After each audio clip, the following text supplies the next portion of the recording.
बोलो जयकारा। बोलो मेरे श्री गुरु महाराज की जय। बोलो श्री सदगुरुदेव भगवान की जय। बोलो श्री परमहंस दयाल जी महाराज की जय। श्री अद्वैतानंद सच्चिदानंद प्रकाश।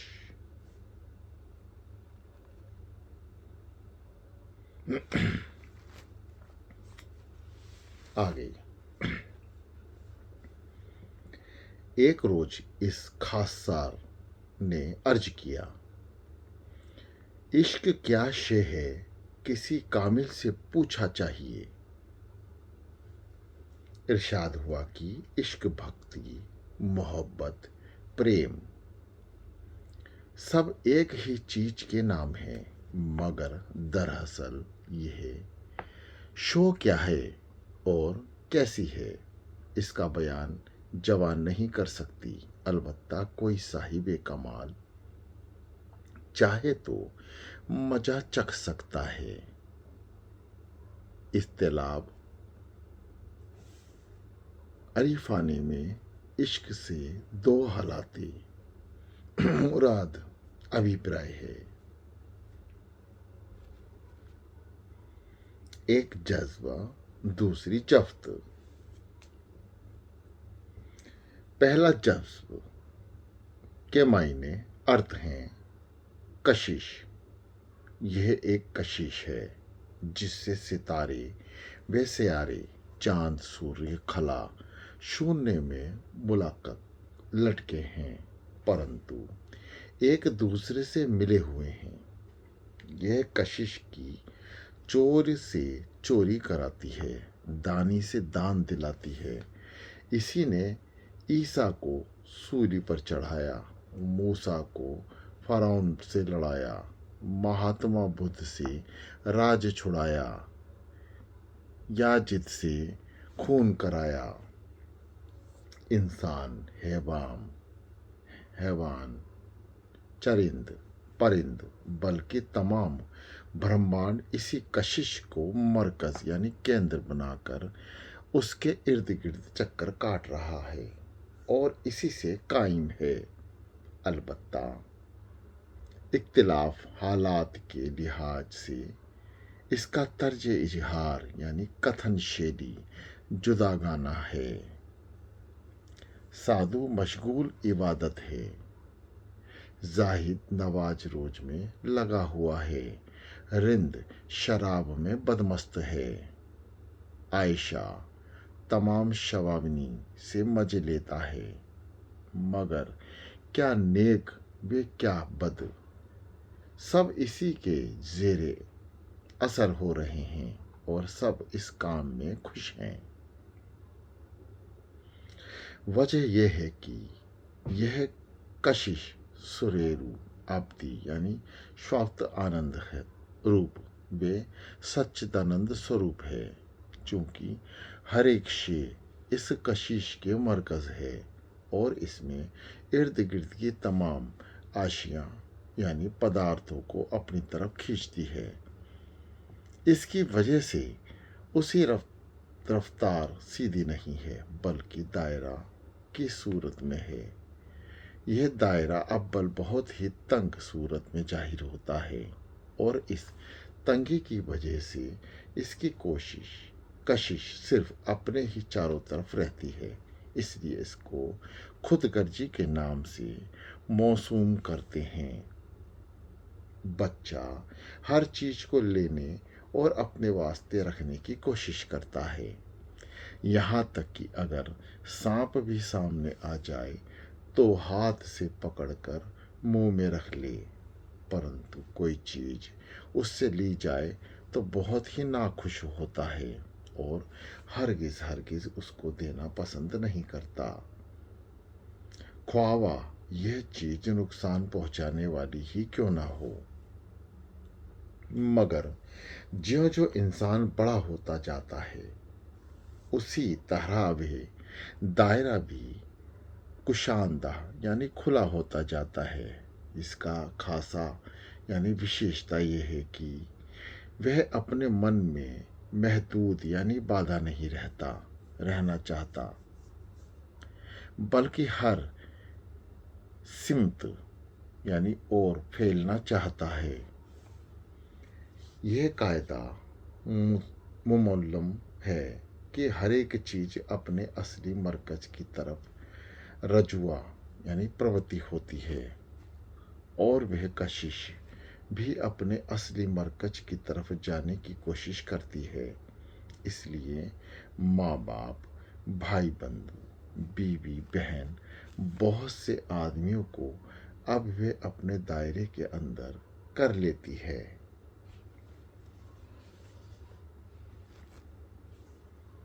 रफ्ता रफ्ता जवान होने पर औलाद वगैरह हो जाती है। उस वक्त खुदगर्जी की शक्ल मोह की सूरत में तब्दील हो जाती है। अब वह जो काम करता है दूसरों के वास्ते ही करता है, अपनी जात का ख्याल भी मुश्किल से आता है। अगर यह सिलसिला इसी तरह पर जारी रहा तो चंद रोज में उसकी कशिश का दायरा इस कदर बसिया यानी व्यापक हो जाता है कि अव्वल अपने खानदान, फिर अपने वतन, फिर अपना मुल्क, रफ्ता रफ्ता तमाम दुनिया को ही वह अपने दायरे में शामिल कर लेता है। और उसकी कशिश दूसरों की तरफ इस कदर खिंच जाती है कि फिर अपने मरकज़ की तरफ अपना दुश्वार हो जाता है, और मरकज़ को छोड़कर रफ्ता रफ्ता कशिश आलमगिरी में शामिल हो जाती है। जैसे सिलवे दिक यानी यक्षे, अमराज यानी रोगों, ज़ाहिरी का असर जिस्म पर होता है, इसी तरह हिस्रो हवास यानी विषय वासनाएं वगैरह ने अखलाक यानी चरित्र, जमीमा, अमराज बतीनी यानी आध्यात्मिक का असर रूह इंसानी पर पड़ता है। आत्मिक का असर रूह इंसानी पर पड़ता है। इनका इलाज दो वजह पर है। एक जची यानी जिक्र, स्मरण, फिक्र, चिंतन, वे मरकवा यानी समाधि वगैरह से हरेक को उसका गलबा यानी अधिकार होगा तो अपनी हस्ती वे खुद ही मिट जाएगी। और उस दवाए हस्ती और खुदी के मिट जाने से अखलाक जमीमा और अमराज रूहानी यानी आत्मिक रोगों का खुद ही हो जाता है। अपनी खुदी मिटा के तू बिल्कुल हो बेनिशा, तू जब आप गुम गया तो खुदा भी खुदा रहा। इसका नाम तरीके जज्ब है। इसकी बाबत मौलाना रूम फरमाते हैं, हर की राज महा जा इश्क चाक शुद्ध, ओम जाहिर सो एब कुली पाक शुद्ध। इस जद्दोजहद में जो हालात पैदा होती हैं उसी को दर्द दिल कहते हैं। दर्द दिल के वास्ते पैदा किया इंसान को, वरना ताअत के लिए कुछ कम न थे कुंवारे भया। जिस तरह समुद्र में ईंट फेंकने से दायरा या चक्र उठकर बहुत दूर तक जाता है, मगर इसके रुकने का कोई किनारा या हद नहीं मिलती, तो रफ्ता रफ्ता पानी की कशिशें आलमगीरी में वह कशिश भी समा जाती है। इसका नाम इश्क हकीकी है। जलावे गुजर की ता असीरा रबीनी, तू दल आ नियुक्ताए पर कारबीनी। बिलगरज इंसान के दायरे को वुसअत यानी विशालता न हुई, और तंग ख्याली ने उनके दायरे को महदूद यानी सीमित रखा। जैसे कि अक्सर इंसान के ख्यालात अपनी भाई बंधु या रिश्तेदार की नफसनी यानी लाभप्रद होना तक ही महदूद रहते हैं।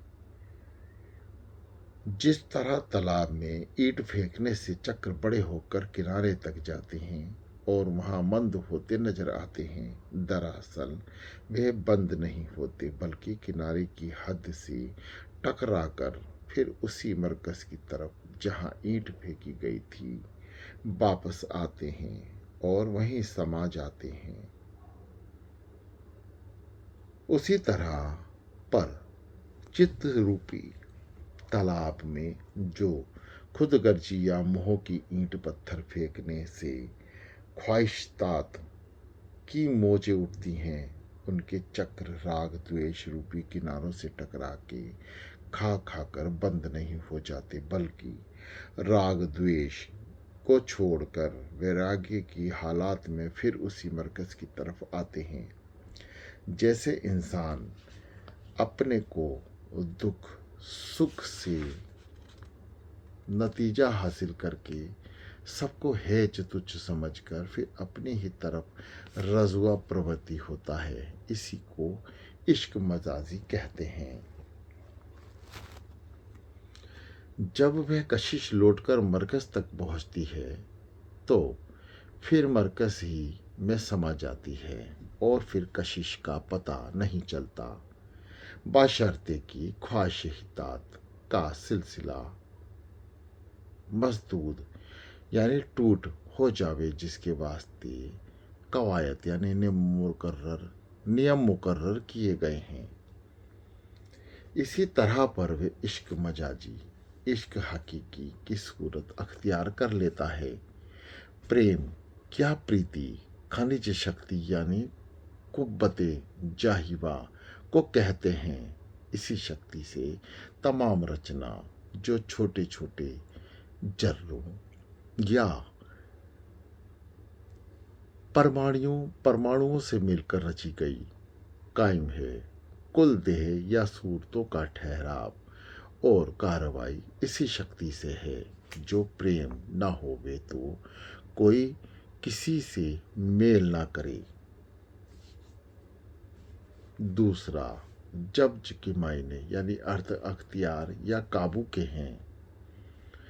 अगर किसी चीज पर इंसान का काबू हो जाए, वह उससे हस्बे दिल ख्वाहा यानी फ़ायदा नहीं उठा सकता। हवा या आग या पानी उस कशिश अलमीरा का एक अदना ज़ुहूर समझ जाते हैं, मगर इन पर ही अख्तियार हासिल करने से हजारों तरह के फ़ायदे और काम निकल सकते हैं। दरिया में पानी बेअख्तियारी के हालात में बहता चला जाता है। जब कभी इसका जोर पड़ता है तो गांव के गांव बह जाते हैं और तबाही और बर्बादी हो जाती है, मगर नहर वगैरह निकालकर जब उस पानी पर अख्तियार हासिल हो जाता है तो लाखों बीघे बंजर और उस पर ज़मीन से कैसे फ़ायदे को पैदावार में होता है। फैक्ट्री कल्ले पंचक्की वगैरह कैसे कैसे काम निकलने लगते हैं। इस तरह पर आग बेअख्तियारी की हालात में दम पे दम में शहर से शहर गारत एक देती है, मगर उस पर काबू हासिल करके फिर कैसे काम निकलते हैं। इंजन गुब्बार अगनबोट वगैरह इसी के जरिए से काम करते हैं। जब इन अदना यानी शुद्र ज़हूर यानी शक्तियों पर काबू पाने के इतना फ़ायदा निकलता है कि अगर उसे कोशिश अलमीरा यानी दृष्टि पे नियता पर काबू हासिल कर लें तो कितना कुछ फ़ायदा कर सकता है। जिस शख्स को अपनी तबीयत पर अख्तियार नहीं होता, वह गुस्से की हालात में क्या क्या कुछ भला बुरा नहीं कर जो गुजरता। ऐसे आदमी को जज्बा वाला यानी भावुक या मजबूब कहते हैं। इसी तरह जिनकी रुख इस कोशिश आलमगीरी से तरफ बेअख्तियार की हालत में होती है, वह मजबूब यानी वशीभूत कहलाते हैं। उसकी हालत ऐसी समझनी चाहिए जैसे एक दरिया अपने हालात पर समुद्र की तरफ रुख किए बहता जा रहा है। उसको किसी के भले बुरे से कुछ काम नहीं। अगर किसी को पानी की जरूरत हो तो वे लोटा मटका वे पीपा जो चाहे उसमें भर लावे। अगर कभी उसमें पानी का बहाव ज़्यादा हो गया तो उसकी रोकथाम कुछ नहीं। गांव शहर जो सामने आ गया सब गर्काब हो जाता है। मगर जिस शख्स को अपनी तबीयत पर अख्तियार होता है उसकी हरकतें ऐसी नहीं होती। इसके हर एक काम ज़रूरत और वक्त के लिहाज से होते हैं। गुस्सा की जगह जफ्त यानी संयम से काम लेता है। ऐसे आदमी को कहते हैं कि वह बड़ा सलूक वाला है। जिन लोगों को इस कशिश पर पूरा अख्तियार या काबू हो जाता है वे बड़े सलूक वाले या सालिक कहलाते हैं। जिस तरह उस पर या बंजर जमीन की तरफ नहरें काट काट कर ले जाते हैं और उसको सैराब संचित करते हैं, छोटे छोटे नाले निकलकर उससे कलें और यंत्र और पवन चक्कियाँ चलाते हैं, हजारों तरह के काम निकलते हैं। उसी तरह इन बुजुर्गों के फजाने यानी सोहबत सत्संग से आलम यानी सृष्टि का बड़ा फ़ायदा पहुंचता है। जिस जगह जो ज़रूरत महसूस करते हैं उसके वास्ते फ़ौरन वैसा ही सरजम कर लेते हैं। किसी खास कौम, मजहब, फ़िरका या मुल्क से इसको खसूयत नहीं होती। कुल आलम को इसका एक किस्म का ताल्लुक होता है। गदाई कुएं तू अज मुश्त तिला मुश्त गानी अस्त असीरे जुल्फ तू अज हर दो आलम आजाद अस्त। वे देश या काल की कैद से बरी और आजाद हो जाता है। मसनवी शब्द तबरेज। ए आशिकाएं ए आशिकां मन आशिके देरी नह अब ए सदिका मन आशिके देरी न अब ए दम की नूरे आशिका अज आलमे अलवी गुश्त अजा हमा खुदमन मन आशिके देरीन नह अम चंदी हजारा साल शुद्ध तक कालिम या सख्त बद ये काली में जुबे मर भी मन आशिके देरीन अब दर कश्ती बुदाम या यूसुफ अंदर कारे चाहे अंदर दमे ईसा दुमन मन आशिक दोरीन अब अंदर दामे ईसा मुदुम मन आशिके देरीन अव आदम नबूदो मन बुदम आलम नबूदो मन बुदम ईदम नबूदो मन मुदम मन आशिके देरी नहा अम शाहे हकीकत बूंदहा अम पीरे तकरीकत बूंदा आ शहरे शरीयत बूंद अस तन आशिके देरीन अब।